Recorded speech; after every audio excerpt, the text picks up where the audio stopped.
కన్న తండ్రి, మరోసారి ఉన్నతమైన ఘనమైన నీ నామమునకు స్తోత్రాలు చెల్లిస్తూ, దేవా, మహోన్నతమైన నీ మహాసంకల్పంలో మా బ్రతుకులు మా జీవితాలు ముడిపడి ఒక ఆశయం మీద ఈ లోకానికి అర్థించబడ్డాం తండ్రి. నీ సంకల్పాన్ని ఉద్ధరించడానికి అడుగుపెట్టిన నీ పిల్లలంగా మరొక కార్యక్రమంగా నీ పాద చెంత చేరాం దేవా. చేరిన నీ ప్రియ పిల్లలంగా చెప్పబడుతున్న ప్రతి మాటలో పరమార్థాన్ని ఆలోచించడంలో కృప చేయండి. చెబుతున్న ప్రతి మాట మా బ్రతుకు ఆపాదించుకున్నట్లో సహాయశాఖలు అందించమని వేడుకుంటూ, చెప్పనైన నాకు సమయోచితమైన జ్ఞానము, మరి ముఖ్యంగా ఆత్మ సహాయాన్ని దయచేయమని వేడుతూ, సమస్త ఘనత మహిమ ప్రభావానికి చెల్లిస్తూ ప్రభువైన యేసుక్రీస్తు పేరిట ఈ ప్రార్థన అడిగి వేడుకుంటున్నాం మా కన్న తండ్రి. ఆమేన్. కూడి వచ్చిన ప్రియమైన దేవుని వారలారా,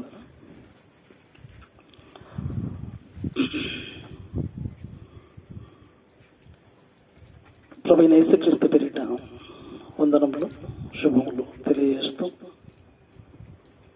మరోసారి అవకాశాన్ని ఇచ్చి తన పాద చెంతకు నడిపించిన మన కన్న తండ్రి అయిన దేవదేవుడికి ప్రభువైన యేసుక్రీస్తు పేరిట కృతజ్ఞతాస్తుతులు చెల్లిస్తున్నాను.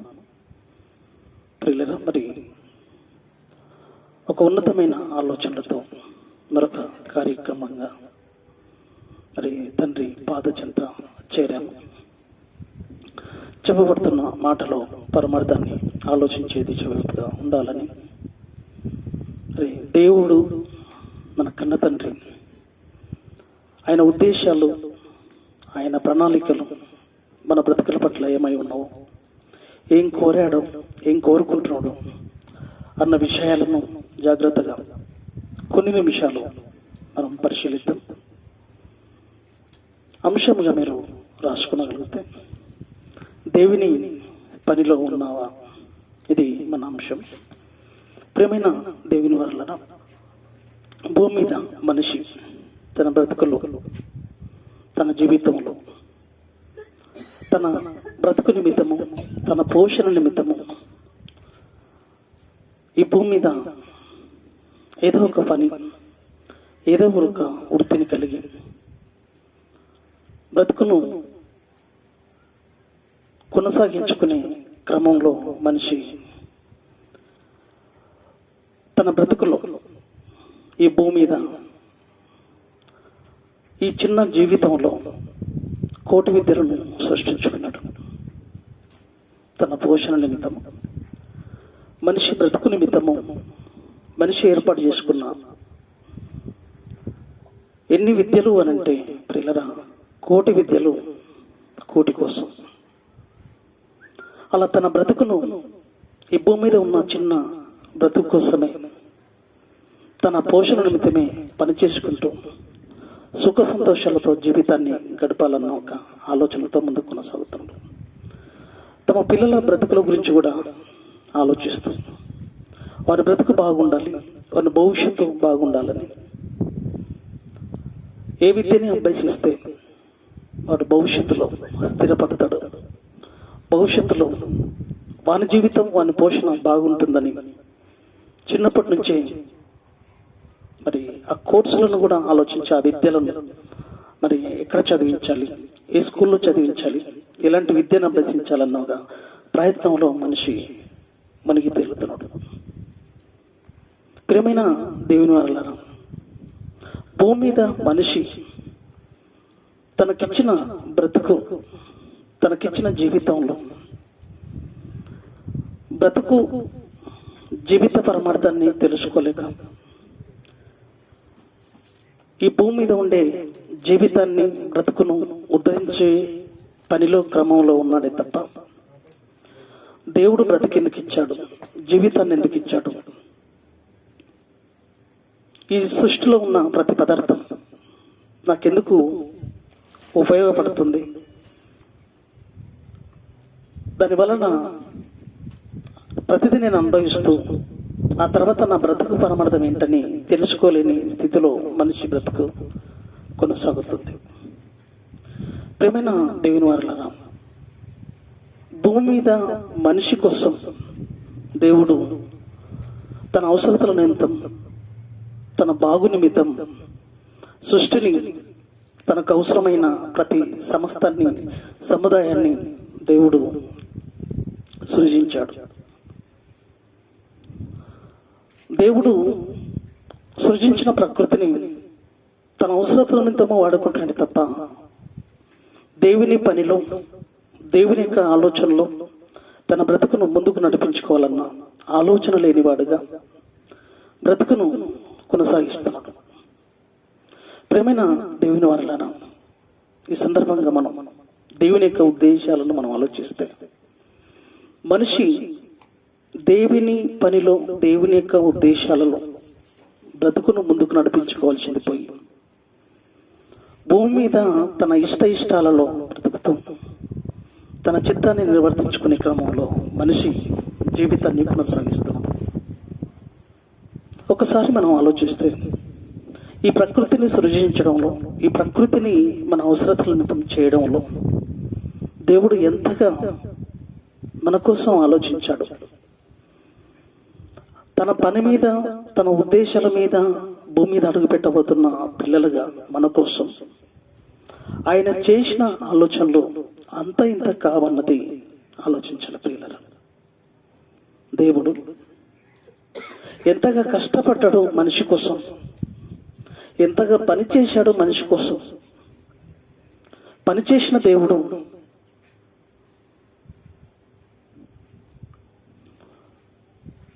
మనము తన పనిలో ఉండాలన్న ఒక ఆలోచనతో, మనము తన పని మీద వస్తున్న తన పిల్లలుగా మనకు ఏ లోటు ఉండకూడదన్న ఒక ఆలోచనతో దేవుడు ఈ సర్వ సృష్టిని 6 రోజుల రెక్కల కష్టాన్ని మన కోసం అందించాడు, మన కోసం పనిచేశాడు.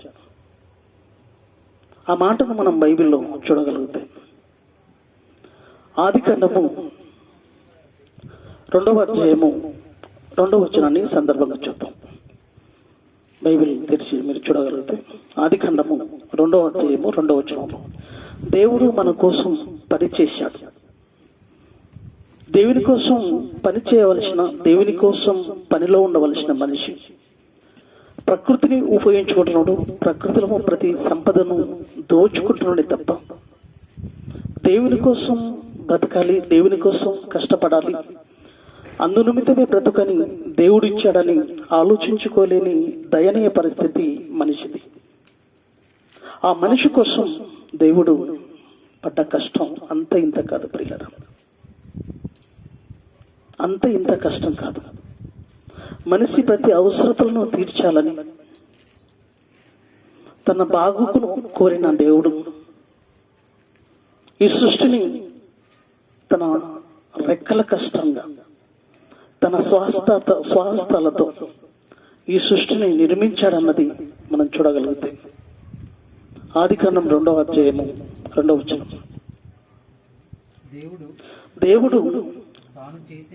దేవుడు తాను చేసిన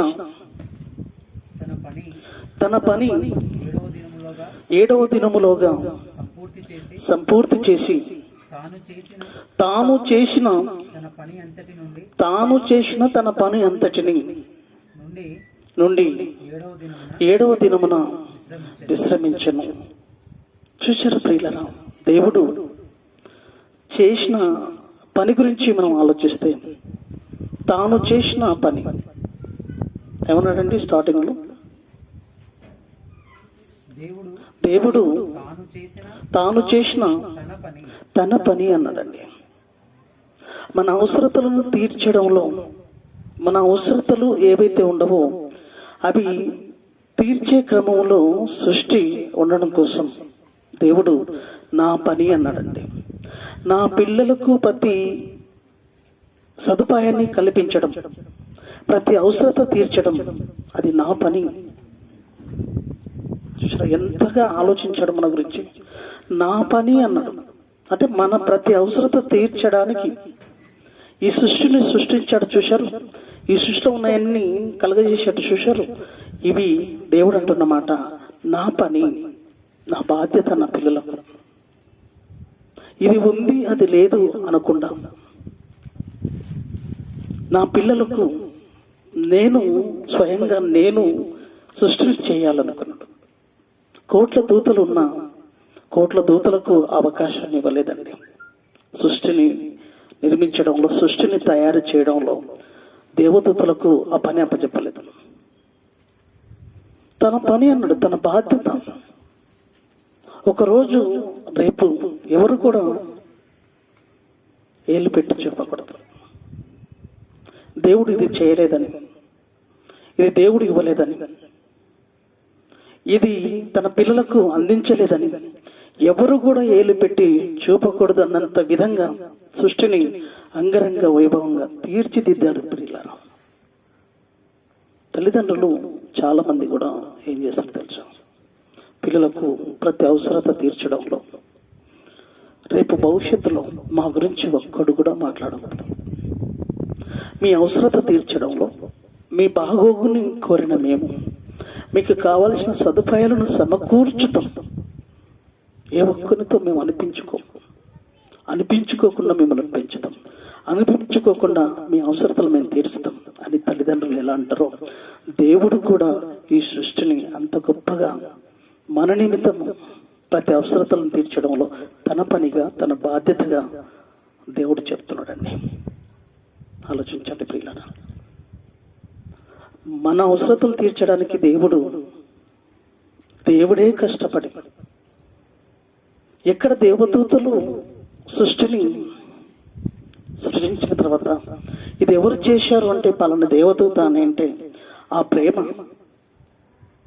దేవదూతలు అందుకుంటారనే ఆలోచనతో, నా పిల్లల ప్రేమ నేనే అందుకోవాలన్న ఒక ఆలోచనతో దేవుడు తనే స్వయంగా మన కోసం పనిచేశాడండి.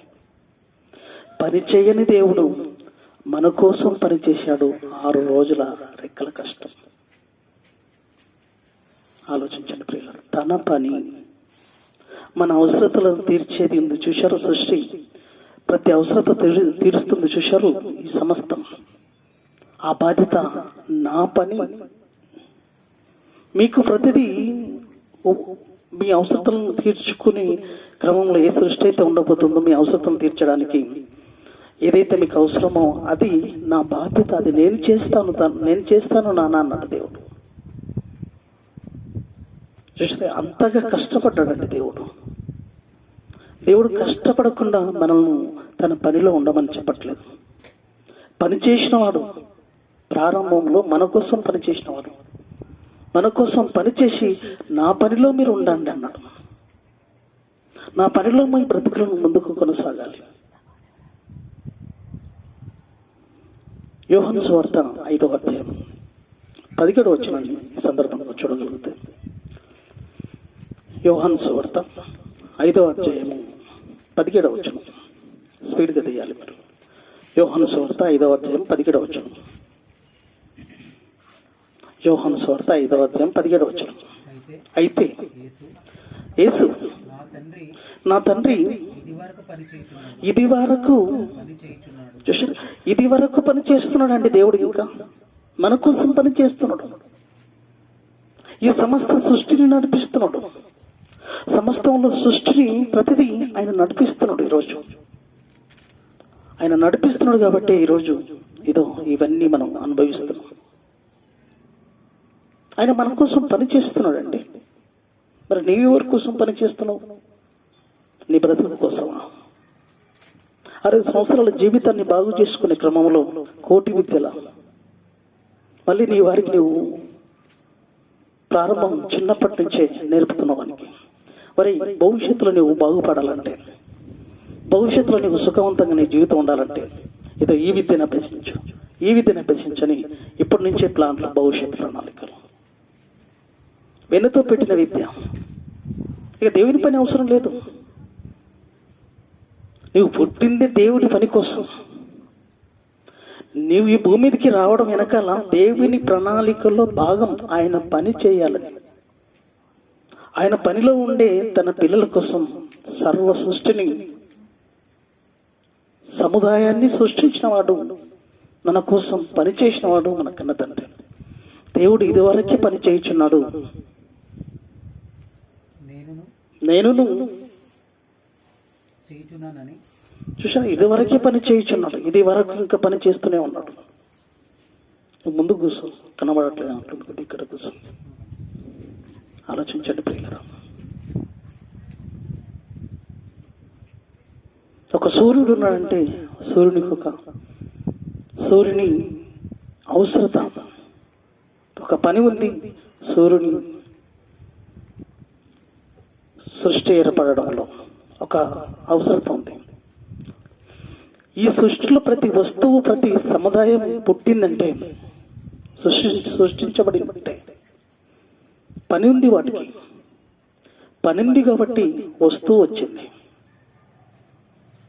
పని ముందు పుట్టింది, తర్వాత వస్తువు యొక్క అవసరత ఏర్పడ్డది. పనిని బట్టి వస్తువు యొక్క అవసరత. పని ఉంది కాబట్టి ఇదో అవసరత, పని ఉంది కాబట్టి అవసరత, దీని అవసరత ఏర్పడ్డది. ఒక సూర్యుని యొక్క అవసరత, పని ఉంది కాబట్టి సూర్యుడు. భూమి ఏర్పడడంలో పని ఉంది కాబట్టి అవసరత, భూమి అవసరత. ఈ సకల చరాచర సృష్టిలో ఉన్న ప్రతి వస్తువు, ప్రతి సముదాయం వెనకాల పుట్టడానికి కారణం ఏంటో తెలుసా? పని ఉంది కాబట్టి అవి పుట్టాయి. అదెంత వాస్తవమో సామెతల గ్రంథం 16వ అధ్యాయం 4వ వచనం చూడండి. ఈ సందర్భంగా యెహోవా దేవుడు ప్రతి వస్తువు, ఒక సూర్యుడు కావచ్చు, చంద్రుడు కావచ్చు, భూమి కావచ్చు, నక్షత్రాలు కావచ్చు, గాలి కావచ్చు, పంచభూతాల యొక్క ప్రతి అవసరత, ప్రతి అణువు, దేవుడు ప్రతి వస్తువును దాని పని నిమిత్తము, చూసారా, దాని పని నిమిత్తము కలుగజేసెను. పని ఉంది కాబట్టి వస్తువు అవసరత ఉంది. మరి నీ పుట్టుకెందుకయ్యా? సృష్టిలో ఉన్న ప్రతి వస్తువు పుట్టడానికి పని ఉంది కాబట్టి ఆ వస్తువు యొక్క అవసరత ఏర్పడ్డదన్నది నీకు తెలుసుకుంటే, నీకు తెలుసు కదా. ఒక వస్తువు తెచ్చుకున్నావంటే, ఎందుకయ్యా తెచ్చుకున్నావంటే ఈ పని పడ్డది, ఇది ఎందుకు తెచ్చుకున్నాను. ఒక కారు కొన్నావంటే ఇదో ఈ పని నిమిత్తము, ఈ అవసరత నిమిత్తము ఇది కొనవలసి వచ్చింది. బాగుంది. మరి నీ గురించి ఈ సృష్టిలో ప్రతి వస్తువు పుట్టడానికి పని ఉందని తెలుసుకునగలిగితే, ఆలోచిస్తే నీ పుట్టుక వెనకాల కూడా కారణం లేదని నువ్వు ఎలా చెప్పగలుగుతావు? నువ్వు పుట్టడానికి కారణం ఉంది, నువ్వు పుట్టడానికి ఒక పని ఉంది. ఆ పని నిమిత్తం, ఆ అవసరత నిమిత్తం నీ పుట్టుక. ఒకసారి ఆ మాటను మీరు చూడగలుగుతాయి. ఎందుకు మిమ్మల్ని ఏర్పాటు చేసుకోవడం, ఎందుకు మనల్ని పిలిచాడు, మనల్ని పిలివడం వెనకాల ఉన్న అవసరత ఏంటో ఒకసారి మనం చూడగలుగుతాయి. పేతురు రాసిన మొదటి పత్రిక 2వ అధ్యాయం 9వ వచనం. పేతురు రాసిన మొదటి పత్రిక 2వ అధ్యాయం 9వ వచనం. అయితే మీరు చీకటిలో నుండి ఆశ్చర్యకరమైన తన వెలుగులోనికి మిమ్మును పిలిచిన వాని గుణ అతిశయములను ప్రచురము చేయి నిమిత్తం మీరెందుకు పిలిచాడో తెలుసా? మీ అవసరతం ఏంటో తెలుసా? క్రీస్తులోనికి అడుగు పెట్టడానికి కారణం ఏంటో తెలుసా? మిమ్మును పిలిచిన వాని గుణాతిశయములను ప్రచురించు నిమిత్తము ఏర్పాటు చేయబడిన వంశము. మిమ్మల్ని ఏర్పాటు చేసుకోవడం వెనకాల ఉన్న ఉద్దేశం ఏంటో తెలుసా? మిమ్మును పిలిచిన వాని గుణాతిశయములను అండర్లైన్ చేసుకోండి. మీ యొక్క అవసరత దేనికి తెలుసా? మిమ్మల్ని పిలిచిన వాని గుణాతిశయములను ప్రచురించు నిమిత్తం. అందుకు అయ్యా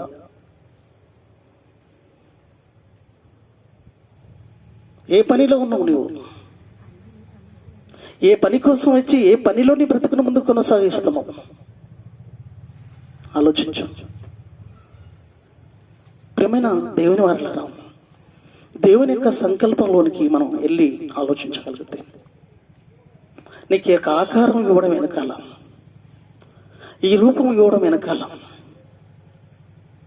ఈ దేహం రావడం వెనకాల ఒక పని ఉంది, ఒక అవసరం ఉంది. ఆ అవసరం నిమిత్తమే, ఆ పని నిమిత్తమే ఈ శరీరం అవసరమైంది. ఈ శరీరం అవసరమై ఉందండి. ఒక పని నిమిత్తము నీవు ఈ లోకానికి రాబడ్డావు. ఆ పని నిమిత్తము లోకానికి ప్రవేశించిన నీకు ఒక శరీరం ఇవ్వబడ్డదన్న సంగతి మర్చిపోకూడదు.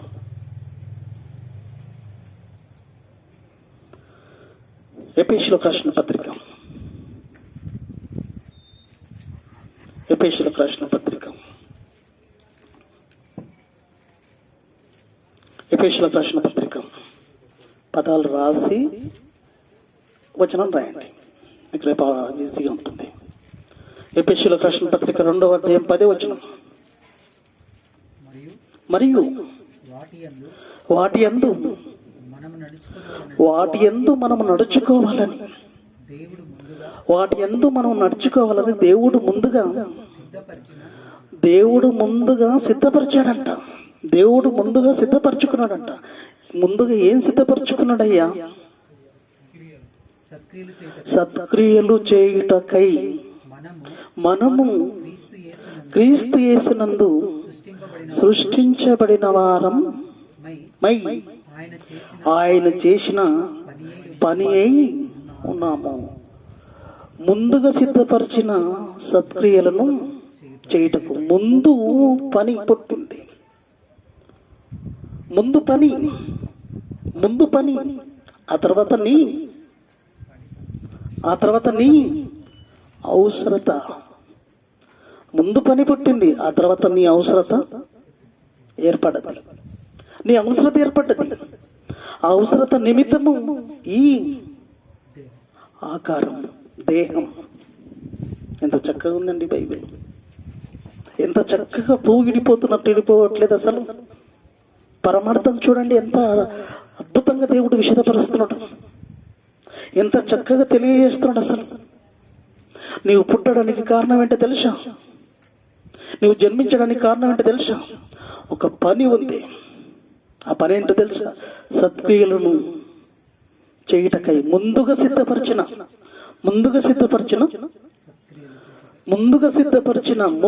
సిద్ధపరచుకున్నాడు. ముందుగా ఏర్పాటు చేసుకున్నాడు ఒక పనిని. ముందుగా సిద్ధపరిచిన సత్క్రియలను చేయుటకై మనము క్రీస్తు యేసునందు సృష్టించబడ్డ అవసరత ఏర్పడ్డది. లేకుంటే నీకు ఈ బ్రతుకు, నీకు ఈ జీవితం, ఈ ఉనికి, ఇదంతా, ఈ తతంగం, ఈ సృష్టి, ఇవన్నీ అవసరమే లేదు. మరి నీవేం చేస్తున్నావు?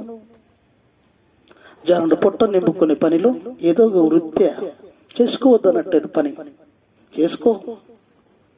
ఒక పోషణ నిమిత్తం ఒక పని కలిగి ఉండు. కానీ అదే బ్రతక, అదే జీవితం అనే ఒక ఆలోచనలతో, అదే జీవితం అనే మాయలో 60 సంవత్సరాల జీవితాన్ని సుఖవంతం చేసుకోవడం కోసం కోటి విద్యలను సృష్టించుకొని ఆ కోటి విద్యలో మునిగిపోతూ అంతటితో ఆగక నీ వెనక వచ్చిన వారికి కూడా మెలకువలు నేర్పి మెరుగుపరుస్తున్నావు. దేవుని ఆలోచనలను మరుగున పడేస్తున్నావు. మరి ఇదో ఇలా చదవాలి. వెన్నతో పెట్టిన విద్య పిల్లలను స్కూల్కి వేయడంలో ఏమండి? స్కూల్ బంద్ చేసి దేవుని వాక్యం కోసం పంపగలిగే వాళ్ళు ఎవరైనా ఉన్నారో చేతులెత్తండి. మీరు స్కూల్ మానిపించి మా పిల్లల్ని దేవుని కోసం మేము పంపుతాం, మాకు చదవద్దు అని ఎవరైనా మీరు చేతులు ఎత్తండి. అలా ఉండే ఎత్తుతారా? ఆ ధైర్యం ఉందా? వద్దండి. వాడు బ్రతకాలి కదా, వాడు భవిష్యత్తు బాగుండాలి కదా, వాడు జీవితం బాగుండాలి కదా, వాడు రేపు ఆనందంగా సంతోషంగా వాడిని భార్య పిల్లలతో ఉండాలంటే చదువు అవసరం కదా. అవసరమే. అది ఎంత అవసరమో అది నీవు నేర్పాలి. కానీ అదే పనే, అదే జీవితం, అదే నేర్పుతున్నావు నువ్వు. ఎలా నేర్పుతున్నావు? నీవు చేస్తున్నావు కాబట్టి నిన్ను చూసి వాడు నేర్చుకుంటున్నాడు. చక్కగా లేదు ఒక మాట మీరు చూడలేదు. 5:17 వచనం, యోహాను సువార్త 5:17 వచనం. తండ్రి ఇదివరకే పని చేయుచున్నాడు. తండ్రి ఇదివరకే పని చేయుచున్నాడు. ఆ తండ్రిని చూచి నేను పని చేయుచున్నాను. తండ్రి అడుగుజాడల్లో తండ్రి యొక్క ఆలోచనలను పుణికిపుచ్చుకున్నవాడు మహోన్నతమైన శక్తి, మహోనుభావుడు యేసుక్రీస్తు ప్రభులవారు. తండ్రి పని చేయుచున్నాడు కాబట్టి నేను కూడా పని చేయడానికి భూమి మీదకి వచ్చానన్నాడండి. నా తండ్రి పని చేశాడు మీకోసం పని చేస్తూనే ఉన్నాడు. మీ ప్రతి అవసరతను తీరుస్తున్నాడు. ప్రతి అవసరత తన బాధ్యత తన పనిగా పెట్టుకున్నాడు. మరి నీవు తండ్రి మన ప్రతి అవసరతను తన పని అని చెబుతున్నప్పుడు నీవు దేవుడి పనిని నా పని, నా బాధ్యత, ఇది నా కర్తవ్యం, ఇది నా బాధ్యత అని చెప్పవా? చెప్పలేవు. దేవుని పని నీ పనయ్యా, అది నీ బాధ్యత. బైబిల్ చరిత్రలోనికి వెళ్ళి ఆలోచించగలిగితే ప్రతి మనిషి పుట్టుకకు కారణం ఒక పని నిమిత్తమే, ఒక బాధ్యత నిమిత్తమే పుట్టుక జరుగుతుందన్న సంగతి మర్చిపోకూడదు ప్రియులారా. ప్రతి మనిషి పుట్టడానికి, ప్రతి మనిషి భూమి మీద జన్మించడానికి, ఉద్భవించడానికి ఒక పని నిమిత్తమే ప్రతి మనిషి పుట్టుక జరుగుతుందన్న సంగతి మర్చిపోకూడదు. ఈరోజు నీ పుట్టుక, నా పుట్టుకకు కారణం మీరు తెలుసుకోవాలి. మన పుట్టుకకు, మన జన్మకు కారణం ఏంటో తెలుసా? పని పుట్టింది కాబట్టి ఆ పని నిమిత్తమే, పని ఉంది కాబట్టి ఆ పని నిమిత్తమే మన పుట్టుక అవసరమై ఉందన్న సంగతి మర్చిపోకూడదు. సాంఖ్యకాండం 13వ అధ్యాయం 5వ వచనం స్పష్టంగా అందించాలి. సాంఖ్యకాండం, క్షమించండి, న్యాయాధిపతులు 13వ అధ్యాయం 5వ వచనం. న్యాయాధిపతులు నోట్స్ రాయండి. న్యాయాధిపతులు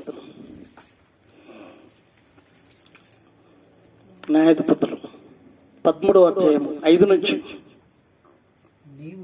నీవు ఒక సంసోను యొక్క పుట్టుకకు కారణం ఏంటో చెప్తున్నాడండి దేవుడు. సంసోను పుట్టడానికి కారణం ఏంటో తెలుసా? నీవు గర్భవతివై కుమారుని కందు, అతని తల మీద మంగళకత్తి వేయకూడదు. ఆ బిడ్డ గర్భమున పుట్టినది మొదలుకొని దేవునికి నాజీరు చేయబడినవాడు, దేవునికి ప్రత్యేకించబడినవాడు, దేవునికి ప్రతిష్ఠించుకోవలసిన వాడు. ఎందుకు తెలుసా? ఎందుకు పుడతామో తెలుసా?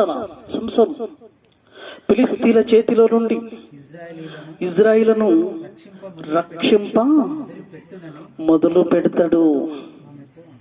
అందుకు సంసోను నీ గర్భవాసం గుండా పుట్టవలసి వచ్చింది.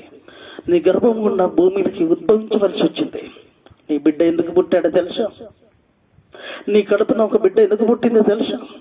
మన తల్లిదండ్రుల గర్భాన మనం ఎందుకు పుట్టామో తెలుసా?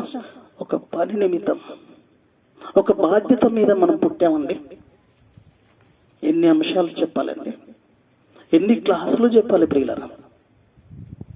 మన పుట్టుక, మన జీవిత పరమార్థం ఒక ఆశయం మీద, ఒక ఆలోచన మీద, ఒక ప్రణాళిక మీద, ఒక ఉన్నతమైన ఆశయం కోసం మనం బ్రతుకొని ఎన్ని అంశాలు విన్నా, ఎన్ని అంశాలు తెలియజేసుకుంటున్నా, ఆయన ఆశయం కోసం మన బ్రతుకును ముందుకు నడిపించుకోవట్లేదండి. ఏమంటే ఉదయం లేస్తే సాయంత్రం వరకు బ్రతికేనా? 60 సంవత్సరాల జీవితమేనా? దాన్ని బాగు చేసుకునే క్రమమేనా? అదే వృత్తి, దాంట్లోనే నా జీవితం, ఆ పోషణ కోసమే అంతేనా బ్రతుకంతా? ఏదో ఆదివారం ఒక రోజా, ఏదో మంగళవారం ఒక రోజా, ఒక గంట, అది ఆదివారం ఒక 2 గంటల టైం. ఇది ఇలా ఉంటే మనకు మహోన్నతమైన జీవితమా, మహోన్నతమైన బ్రతుక, ఆ జీవితం అందుకునగలుగుతామా? ఆలోచించండి ప్రియులారా. ప్రతి మనిషి పుట్టుకకు కారణం దేవుడు చూపిస్తున్నాడు. ప్రతి మనిషి యొక్క పుట్టుకకు అవసరత తెలియజేస్తున్నాడు. అలాని వ్యక్తి పుట్టడానికి కారణం పని ఉంది. ఆ పని నిమిత్తం సంసోను ఆ పని నిమిత్తం సంసోను భూమి మీదకి రావాలి. ఆ పనిలో సంసోను ఉండాలి. ఆ పనిలో సంసోను ఆ పనిని పూర్తి చేయాలి. అదే చేశాడండి సంసోను. తండ్రి కోసం బ్రతికాడు. ఒక ఇర్మియా పుట్టడానికి కారణం చూడండి. ఇర్మియా గ్రంథం 1వ అధ్యాయం 4-5 వచనాలు.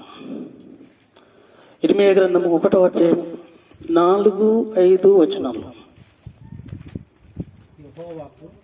యెహోవా వాక్కు ఇర్మియాకు ప్రత్యక్షమైందంట. ఇలాగూ సెలవిస్తున్నాడంట. గర్భములో నేను నిన్ను రూపింపక మునుపు నేను నిన్ను ఎరిగాను. నీవు గర్భం నుండి బయలుపడక మునుపే నేను నిన్ను ప్రతిష్ఠించుకున్నాను. ఎందుకు ప్రతిష్ఠించుకున్నానో చెప్తున్నాడు. జనములకు ప్రవక్తగా నిన్ను నియమించి తిని. What a wonderful. పుట్టుక చూడండి, అవసరత తెలియజేస్తుంది చూడండి. ఒక పని నిమిత్తము, ఆ అవసరత నిమిత్తము పుట్టుక జరుగుతున్నట్లుగా కనపడతలేదు. పని నిమిత్తము వస్తువు యొక్క అవసరతని మనం ఆలోచించుకోగలిగితే, పని నిమిత్తము అవసరత వస్తువు ఏర్పడ్డది. ఈ అవసరత కొరకు ఇది రాగలిగింది. మరి ఇక్కడ జాగ్రత్తగా మనం ఆలోచిస్తే ప్రియులరా, ఒక ఇర్మియా పుట్టడానికి కారణం చెప్తున్నాడండి. నువ్వు ఇశ్రాయేలు ప్రజలకు నీవు ఒక ప్రవక్తగా ఉండాలి. నా మాటలను నా ప్రజలకు నీవు తెలియజేయాలి, ప్రకటించాలి. అందు నిమిత్తం నిన్ను రూపొందించుకున్నాను, నిన్ను పుట్టించుకుంటున్నాను అంటాడండి. ఆలోచించండి ప్రియులరా. బైబిల్ అండి, బైబిల్ దేవుని యొక్క మాట, మనుషుల యొక్క పుట్టుక, మనుషులు ఏ ఆలోచనలతో బ్రతుకును కొనసాగించాలో, దేవుని పనిలో నీ బ్రతుకు ఉండాలని దేవుడు కోరుకుంటున్నాడు. ఆ దేవుని పనిలో నీ బ్రతుకుందా, ఆయన పని ఏదైతే ఉందో ఆ పని కోసం నీ బ్రతుకు ముందుకు కొనసాగుతుందా లేదా అన్నది ఆలోచించాలి. ఆ పనిలోనే వాళ్ళ జీవితాలండి, ఆ పనిలోనే వాళ్ళ జీవితాలు. ఒక సంసోను జీవితం దేవుని పనిలోనే ముగించబడ్డది తెలుసా.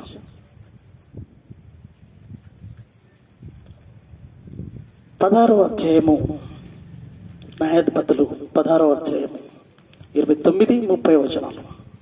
న్యాయాధిపతులు 29-30 వచనం. స్పీడ్గా.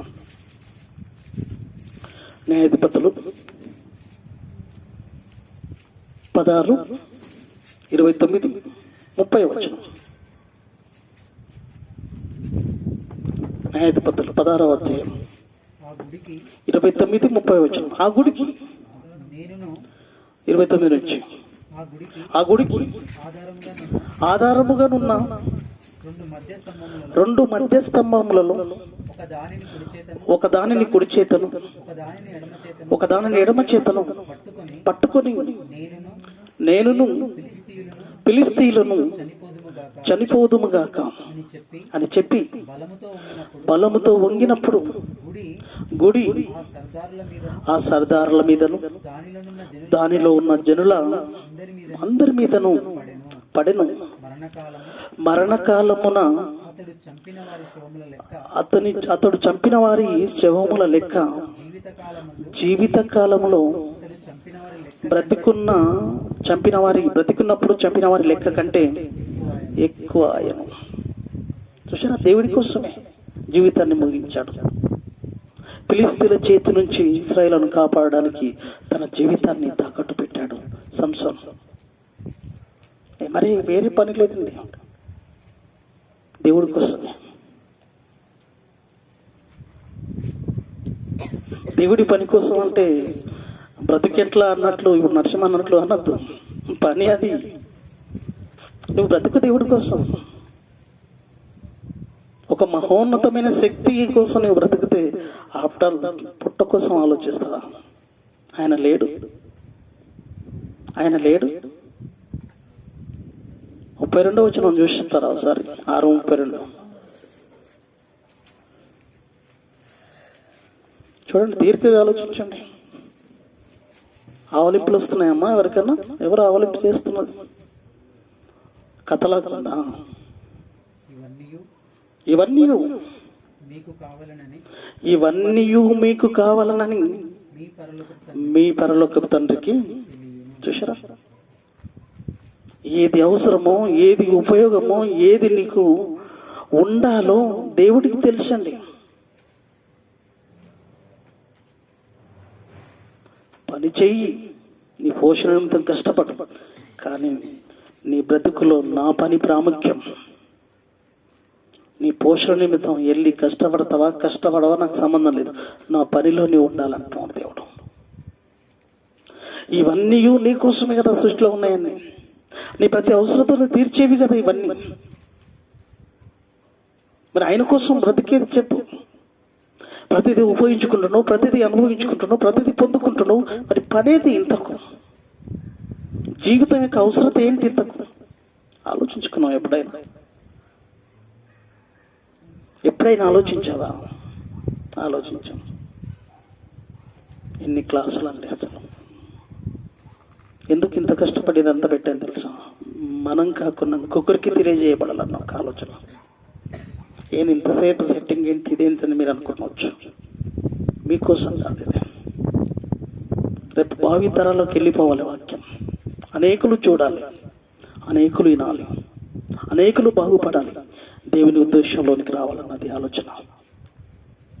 ఒక యోహాను పుట్టుక చూడండి ప్రియులరా. ఒక బాప్తిజం ఇచ్చి యోహాను పుట్టుక, ఆయన యొక్క బ్రతుకు అవసరత ఎందుకో చాలా చక్కగా చెప్పబడింది చూడండి బైబిల్లో. ఆయన బ్రతుకు గురించి కూడా, అందరి బ్రతుకుల యొక్క అవసరత, వారి ప్రాముఖ్యత ఎందుకో, వాళ్ళు ఎందుకు పుట్టవలసి వచ్చిందో, ప్రతి మనిషి బ్రతుకు గురించి, ప్రతి భక్తుల చరిత్ర గురించి చెప్పబడుతున్నప్పుడు నా బ్రతుకు గురించి కూడా దేవుడు అదే ఆలోచిస్తున్నాడు. అని ఎందుకు అనుకోకూడదు? వాళ్ళకొక న్యాయం, మనకొక న్యాయం. వాళ్ళు దేవుడి కోసం బ్రతకాలి, వాడు దేవుడి కోసం జీవించాలి, మనం లోకం కోసం జీవించాలి. రేపు మహోన్నతమైన లోకం మనకి ఇవ్వాలి. ఏం చేసావు చెప్పు ఈరోజు, కనీసం ఈరోజు ఆలోచించు. ఉదయం లేస్తే సాయంత్రం వరకు దేనికోసం చెప్పు. కనీసం ఒక బైబిల్ ఓపెన్ చేసి కదా 4 అక్షరాలు చదువుకున్నారా, 4 అధ్యాయాలు చదువుకున్న తర్వాత ఉన్న భావాన్ని ఆలోచించారా? బ్రతుకు ఆపాదించుకొని దాని నుంచి నేను ఏం చేయాలని చెప్తుంది ఆ వచన భాగాలు. నా అవసరత ఏంటి, ఏమని చెబుతున్నాయి ఆ మాటలు అని ఆలోచించుకొని ఆ ఆలోచనలోనికి, ఆ ఉద్దేశాలలోనికి వెళ్ళడానికి ప్రయత్నాలు చేయగలుగుతాం. చేయలేము. ఎక్కడిదండి తీరిక? 14వ అధ్యాయం లూకాసు వార్త 1వ అధ్యాయం 14వ వచనం, క్షమించండి 14వ వచనం, 1వ అధ్యాయం లూకాసు వార్త 1వ అధ్యాయం 14 నుంచి 17 వరకు యోహాను, బాప్తిజం ఇచ్చే యోహాను యొక్క అవసరత ఎందుకు ఏర్పడ్డది, ఆయన రావాల్సిన అవసరత ఏముందో చాలా చక్కగా వివరించబడింది చూడండి. అతడు ఎవరండి? యోహాను భక్తుడు, బాప్తిజం ఇచ్చే యోహాను గురించండి. అతడు ప్రభు దృష్టికి గొప్పవాడై ద్రాక్షరసమైనను మద్యమైనను త్రాగక తన తల్లి గర్భమున పుట్టినది మొదలుకొని పరిశుద్ధాత్మతో నిండుకొనిన వాడై ఇశ్రాయేలులో, చూశారు ఇక్కడ పాయింట్ తీసుకోండి, ఇక్కడ అండర్లైన్ చేసుకోండి, ఇశ్రాయేలులో అనేకులను ప్రభువైన వారి దేవుని వైపుకు తిప్పును. చక్కగా ఉంది చూడండి. అక్కడ అవసరత ఎందుకని చెప్తున్నాడు చూడండి. ఎందుకు బాప్తిజం ఇచ్చే యోహాను పుట్టాడయ్యా, పుట్టవలసిన అవసరత ఏముందంటే చెప్తున్నాడు అక్కడ. ఆ మాటని చదవండి మళ్ళీ. అనేకులనంట, ఇశ్రాయేలు ప్రజలను అనేకులను ప్రభువైన వారి దేవుని వైపు తిప్పడానికి బాప్తిజం ఇచ్చే యోహాను యొక్క పుట్టుక అవసరత ఏర్పడ్డది. అంటే ఒక పని మీద అతని బ్రతుకు, దేవుడి పనిలో తన బ్రతుకును పనంగా పెట్టడానికి. దేవుని పని ఉంది కాబట్టి ఆ పనిని పూర్తి చేయడానికి, ఆ పనిని సంపూర్తి చేయడానికి వాళ్ళ యొక్క పుట్టుక ఏర్పడింది అన్నట్లుగా కనపడుతుంది. ఇంకా చూడండి ఉంటాడు, చదువుకుందాం. ఇంకా కొన్ని వచనాలు ఉంటాయి దాంట్లోనే. మరియు అతడు ఎవరు బాప్తిజం ఇచ్చే యోహానండి ఏం చేస్తాడంటే తండ్రుల హృదయాలను పిల్లల తట్టుకును అవిధేయులను నీతిమంతుల జ్ఞానమును అవిధేయులు ఎవరైతే ఉన్నారో వాళ్ళను నీతిమంతుల జ్ఞానమును అనుసరించుటకు త్రిప్పి ప్రభు కొరకు ఆయత్తపడి ఉన్న ప్రజలను సిద్ధపరచుటకై ఏలియా యొక్క ఆత్మశక్తి గలవాడై ఆయనకు ముందుగా వెళ్ళును. ఇదండి పరమార్థం.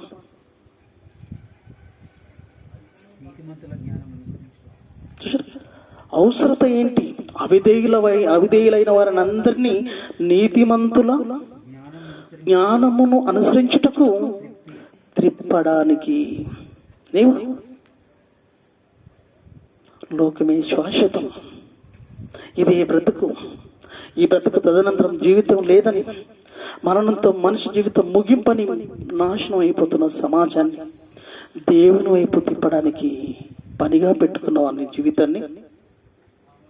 ఏమైంది శంకర్? ఏమైంది? నవ్వుతున్నారు? ఆలోచించారా?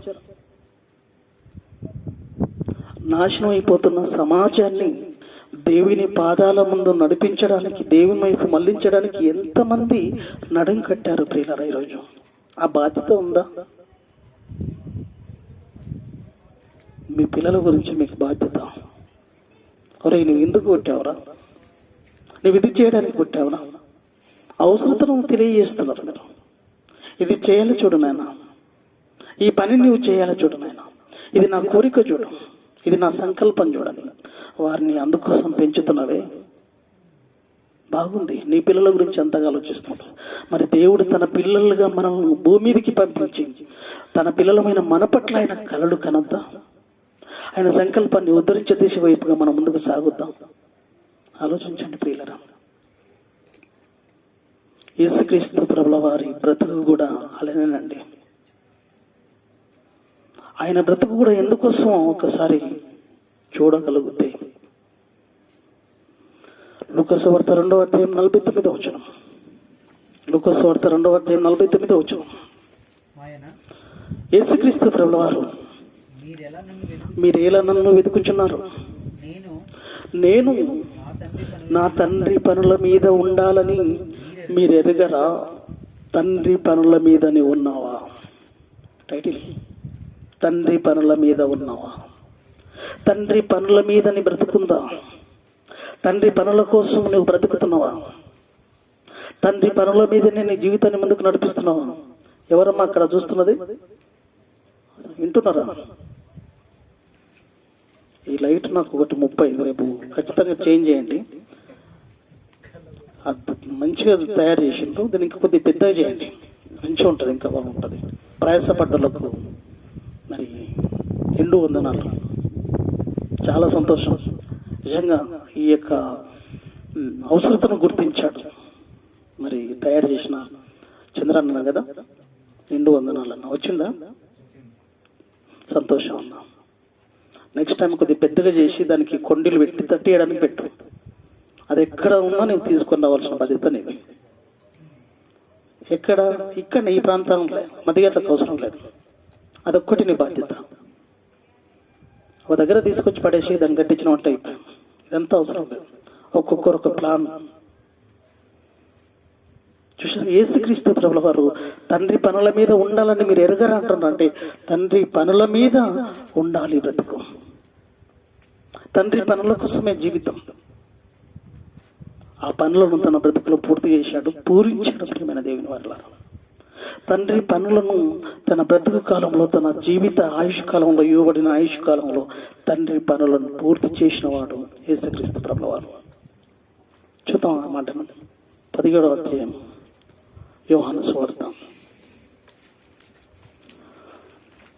యోహాను సువార్త 17వ అధ్యాయం 4వ వచనం. యోహాను సువార్త 17:4వ వచనం. యోహాను సువార్త 17:4వ వచనం. చేయుటకు నీవు నాకు ఇచ్చిన పనిని నేను సంపూర్ణముగా చూసారా? చేయుటకు నీవు నాకు ఇచ్చిన పనిని, అది అండర్లైన్ చేసుకోవాలి. చేయుటకు నీవు నాకు ఇచ్చిన పనిని, చేయుటకు నీవు నాకు ఇచ్చిన పనిని, చేయుటకు నీవు నాకు ఇచ్చిన పనిని సంపూర్ణముగా నెరవేర్చి భూమి మీద నిన్ను మహిమపరచాలన్నది నీ ఉద్దేశం. అది చేశాను తండ్రి, అది చేశాను నేను. ఎంతమంది భక్తుల జీవితాలను చూసుకున్నా ఎందుకో అవసరత. చూడండి, అసలు జీవిత పరమార్థం ఎందుకు జన్మ, ఎందుకు ఈ జీవితం యొక్క అవసరత, ఎందుకో తెలుసుకోలేక తెలియక అనేకులు జీవితాలను తుంచేసుకుంటున్నారు. వాళ్ళ అవసరతల కోసమని, వాళ్ళ సంతోషాల కోసమని, వాళ్ళ ఆలోచనలు పండలేదని పాడు చేసుకున్న వాళ్ళు అనేకులు, ప్రియులారా, అనేకులు ఈ లోకంలో. అందుకోసం కాదు నీ జీవితం. దేవుని పని నిమిత్తము నీ బ్రతుకు అవసరం ఏర్పడ్డది. ఈ భూమి మీద నిన్ను పుట్టించాలనుకున్న ఆలోచన ఏర్పడ్డది దేవుడికి. ఆ పనే లేకపోతే, ఆ బాధ్యత లేకపోతే నీ అవసరం లేదు. వారికి పనులు పుట్టాయి. వారికి ఉన్న పనులను బట్టి, వారికి ఉన్న పనులను బట్టి జన్మలు ఇవ్వబడ్డాయి. జన్మల యొక్క అవసరత ఏర్పడ్డది.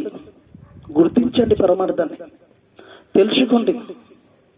తెలుసుకోలేకుండా జీవితాన్ని ముగిస్తే రేపు అస్తవ్యస్తం అయిపోతుంది జీవితం. రేపు దరిద్రమైన స్థితి, రేపు భయంకరమైన పరిస్థితి. ఎందుకు పాడు చేసుకుంటారు? ఎందుకు టైం వేస్ట్ చేయాలో చెప్పండి. ఎంతో వయసు ఇప్పటికీ అయిపోయింది, ఎంతో జీవితం గడిచిపోయింది ఇప్పటికీ. మనం ఏం చేస్తామంటే సంవత్సరాలను లెక్కేస్తుంటాం. ఒక 10 ఏళ్ళు అయినాక నా బిడ్డ కూతురు కోసం ఇది అంటాం. 10 ఏళ్ళు కదరా బాబు.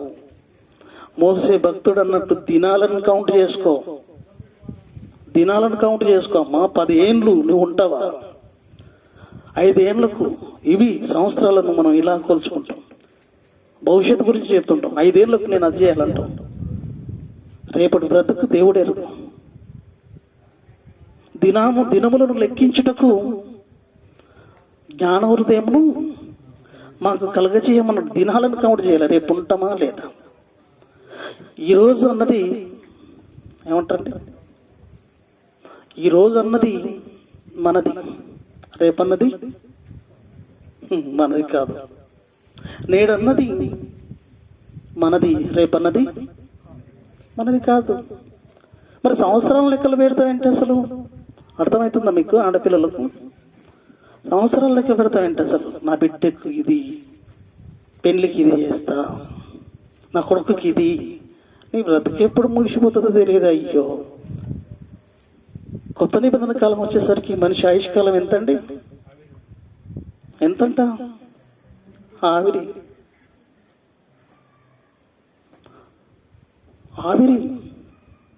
దావీదు కాలం వచ్చేసరికి పరిస్థితి ఎంత ఉన్నది? 70. అధిక బలం ఉన్న ఎడల 80. కొత్త నిబంధన కాలం వచ్చేసరికి అల్పకాలం, ఆవిరి వంటిది. అంతలో కనబడి ఇంతలో.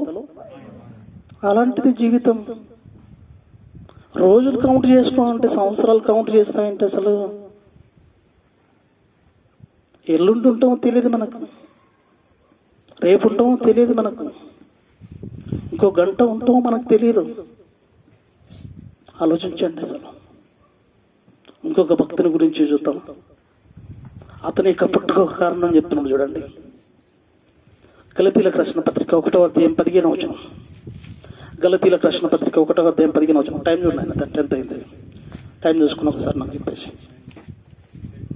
లేదు, రికార్డ్ టైం చెప్పండి. రికార్డ్ టైం ఎంత అయింది? ఓకే. గలతీలకు రాసిన పత్రిక 1వ అధ్యాయం 15వ వచనం. గలతీలకు రాసిన పత్రిక 1వ అధ్యాయం 15వ వచనం. అయినను అపొస్తలుడైన పౌలు మాట్లాడుతున్నాడు చూడండి. అయినను తల్లి గర్భమందు పడినది మొదలుకొని నన్ను ప్రత్యేకపరిచి తన కృప చేత నన్ను పిలిచిన దేవుడు చూసారా, నన్నెందుకు పిలిచాడు, నన్నెందుకు ప్రత్యేకపరచుకున్నాడు, తల్లి గర్భంలో నన్నెందుకు పుట్టించుకోవాలనుకున్నాడు, నన్ను ఎందుకు ఈ లోకానికి ప్రవేశపెట్టాలనుకున్నాడంటే, నేను అన్యజనులలో తన కుమారుడైన యేసుక్రీస్తు ప్రభుల వారిని ప్రకటించాలని. మరి మనం అండి, మనకు లేదా పని? ఏ పని లేదు మనకు. మన జానడు పొట్టం నింపడమే పని. పొద్దున పోతాం, రాత్రికి ఎప్పుడో వస్తాం లోకం మీద పడి. అదే నా బ్రతుకు. మళ్ళీ రాత్రికి వచ్చి కూడా అదే గుసగుసలు. అది చేయాలి, ఇలా చేయాలి, అలా చేయాలి. మళ్ళీ పొద్దున్న లేచి వెళ్ళిపోతాం. ఎప్పుడు వస్తుంది నీకు ఆలోచన? చచ్చినాకనా? వృద్ధాప్యంలోనా? తరిగిపోతలేదు కాలం తరిగిపోతలేదు. రోజు క్యాండిల్లో అరిగిపోతలేదు. ఒక క్యాండిల్లో అరిగిపోతలేదు బ్రతుకు, ఆయుష్. ఏమండి, 2002 స్టార్ట్ అయ్యి ఎన్ని రోజులైంది ఇప్పటికీ? 2వ నెల కూడా పూర్తి అయిపోతుంది. మళ్ళీ ఇది పాతదైపోతుంది. కొత్త సంవత్సరం అనుకున్నాం కదా మనం అనుకుంటున్న భాషలో.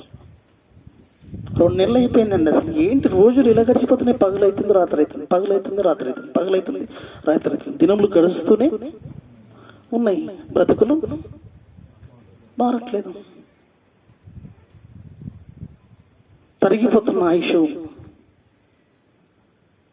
మారని బ్రతుకులు, మనుషులు. ఎన్ని క్లాసులు చెప్పుకుందాం చెప్పండి పిల్లల? ఎన్ని మాట్లాడుకుందాం ఇంకా? ఫిలిప్పీయులకు రాసిన పత్రిక 1:24 వచనం. ఫిలిప్పీయులకు రాసిన పత్రిక 1:24 వచనం. అయినను నేను శరీరమందు నిలిచియుండుట మిమ్మును బట్టి మరీ నాకు అవసరమై ఉన్నది. ఈ శరీరంలో నేను ఉన్నాను అంటే తెలుసా, దేవుని పనిని బట్టి, దేవుని మాటలు చెప్పాలన్న ఆలోచనతో, దేవుని మాటలు మీకు చెప్పాలన్న ఆలోచనతో నాకు ఈ శరీరము మిమ్మల్ని బట్టి నాకు అవసరమైంది. లేదంటే నేను ఉండేవాడిని కాదు. అందుకే అయ్యా బ్రతుకు, అందుకే అయ్యా జీవితం. నేను ఉన్నానంటే కారణం ఏంటో తెలుసా, నేను బ్రతుకుతున్నానంటే కారణం ఏంటో తెలుసా, దేవుని మాటలు మీకు చెప్పాలన్న ఒక ఆలోచనతోనే నాకు ఈ శరీరం అవసరమై ఉన్నది. లేదంటే నేను ఈ శరీరంలో ఉండేవాడిని కాదు. సంతోషాలు, ఆనందాలు, అధికారాలు, బ్రతుకుని ఏదో ఒక స్థాయిలో ఉంచుకోవాలని, ఏదో సాధించాలి, ఏదో అనుభవించాలన్న ఆలోచనతో నాకు ఈ యొక్క శరీరంలో ఈ బ్రతుకు ఇవ్వబడలేదు.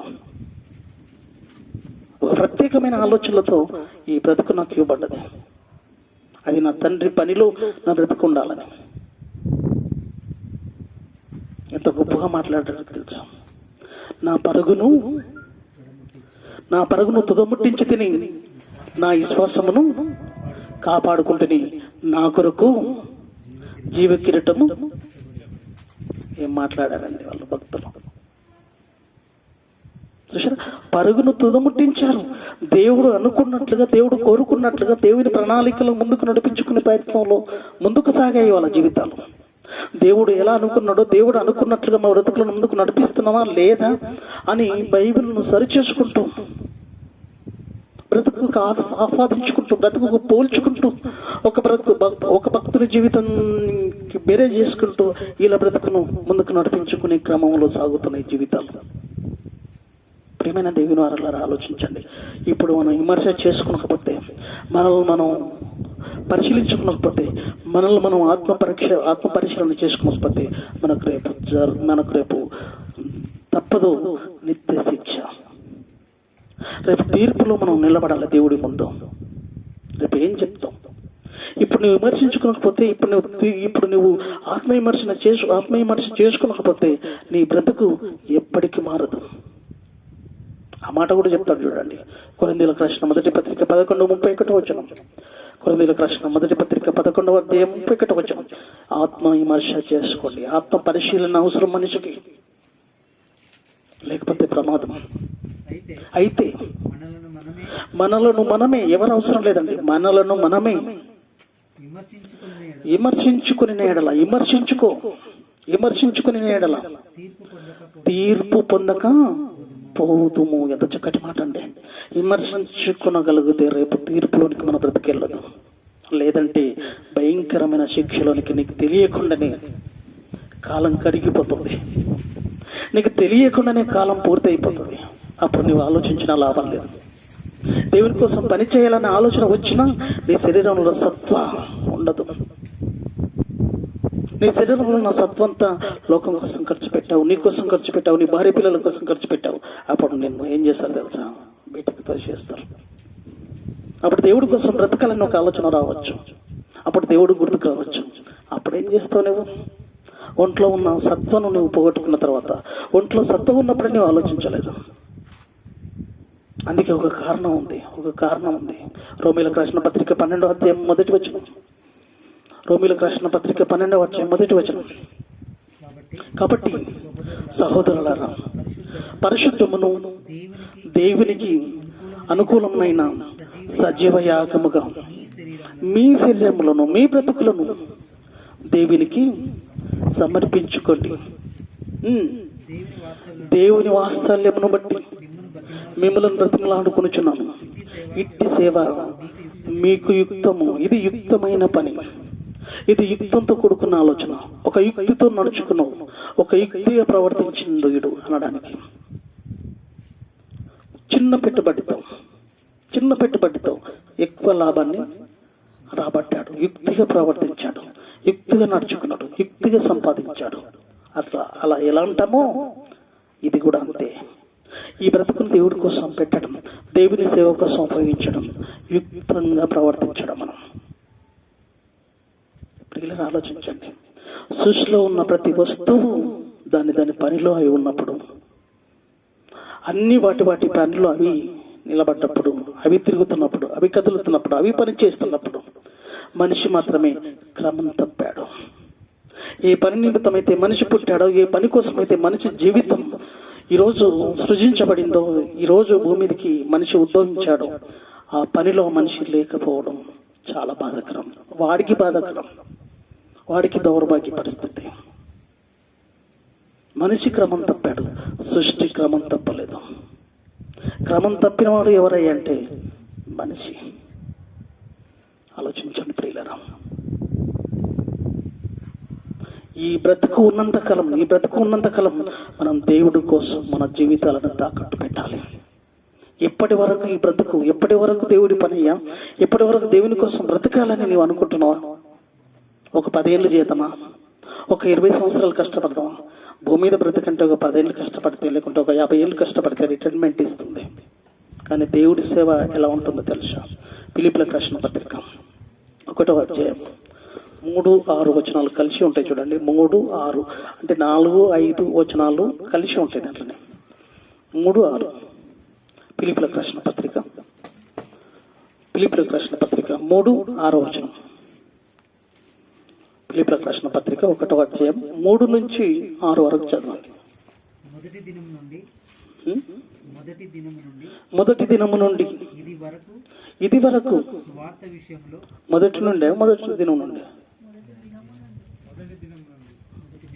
మొదటి దినము నుండి ఇది వరకు సువార్త విషయంలో మీరు నాతో పాలివారయుండుట చూచి మీలో జాగ్రత్తగా ఇప్పుడు అండర్లైన్ చేసుకోండి.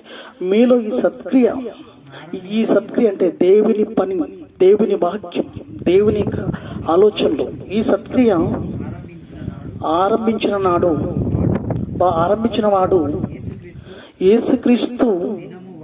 యేసుక్రీస్తు దినము వరకు దానిని కొనసాగించాలి. చూసారా? యేసుక్రీస్తు వచ్చేంత వరకు కొనసాగించాలి అంటున్నారంటే మన బ్రతుకు ముగించేంత వరకు దేవుడి పనిలో మన బ్రతుకు ఉండాలి. మన ఒంట్లో సత్వం ఉన్నంత వరకు, మన కంట్లో ప్రాణం ఉన్నంత వరకు దేవుని పనిలో ఉండాలి. మనకు శ్రేయస్కరం, మనకు క్షేమకరం.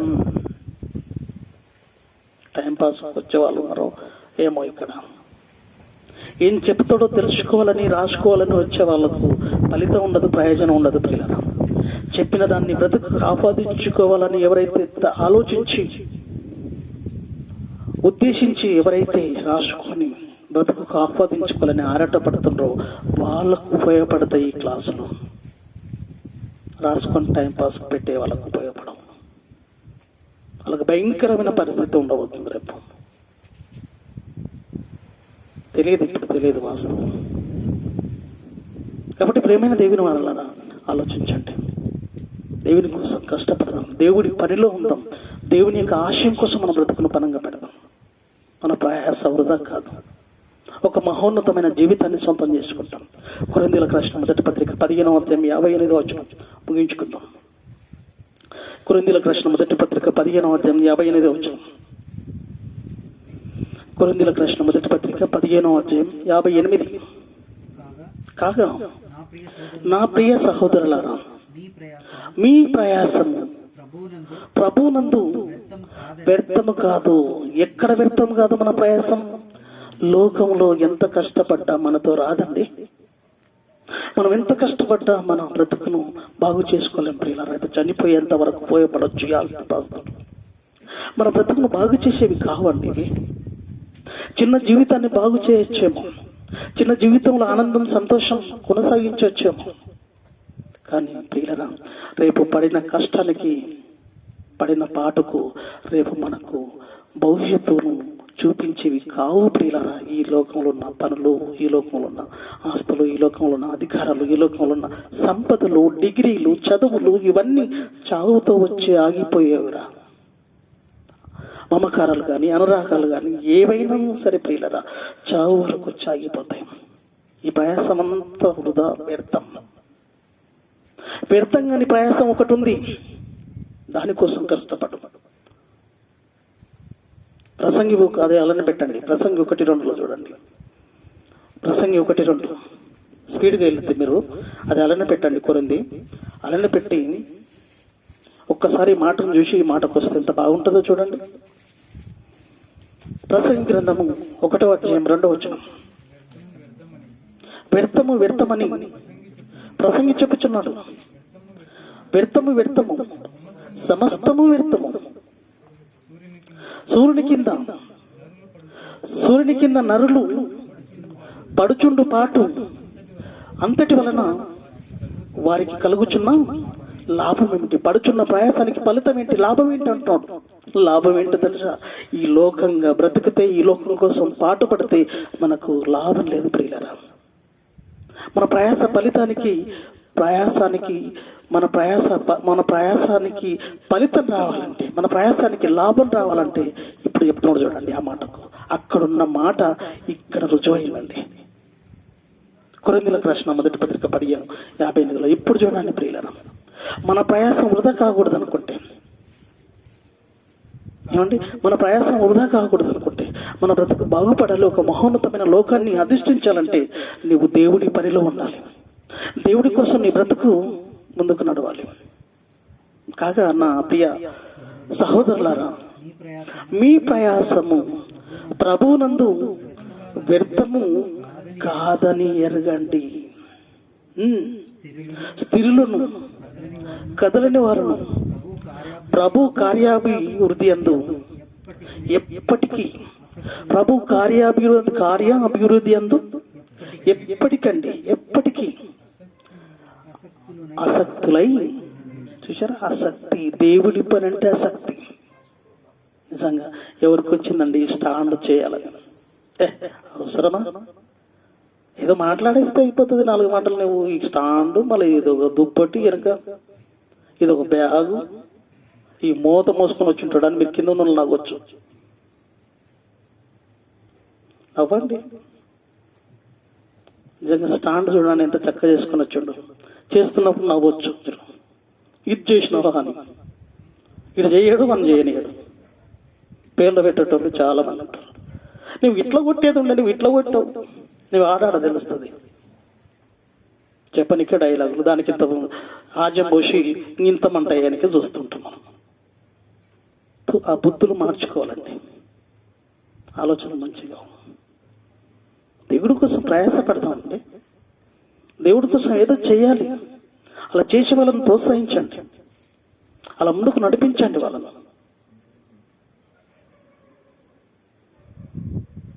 నీ పని అంటే జాగ్రత్త, నీ ఇల్లు గురించి అంటే జాగ్రత్త, నీ పనులు అంటే ప్రాముఖ్యం.